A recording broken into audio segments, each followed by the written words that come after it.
বন্ধুরা, এখন আমাদের মটরশুঁটি ছাড়ানো হচ্ছে, পেঁয়াজ কাটা হচ্ছে, তার ফাঁকেও আমরা চা খাচ্ছি। আপনারা কে কে চা খেতে ভালোবাসেন চলে আসুন আমাদের চায়ের আড্ডাতে। এই দেখুন পেঁয়াজ কাটা হচ্ছে, এই মটরশুঁটি ছাড়ানো হচ্ছে। ওইদিকে আমার এই বৌমা বসে আছে, ওটা আমার ছেলে, এই যে আমার ওয়াইফ, এখানে আমি বসে আছি।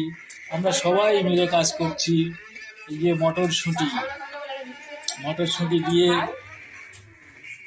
আলু দিয়ে কালকে একটা আলু সবজি হবে পরোটার সাথে খাওয়ার জন্য।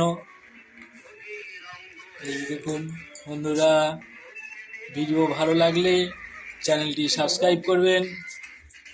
সবাইকে নমস্কার, ধন্যবাদ। ভালো থাকবেন, সুস্থ থাকবেন এই কামনা করি।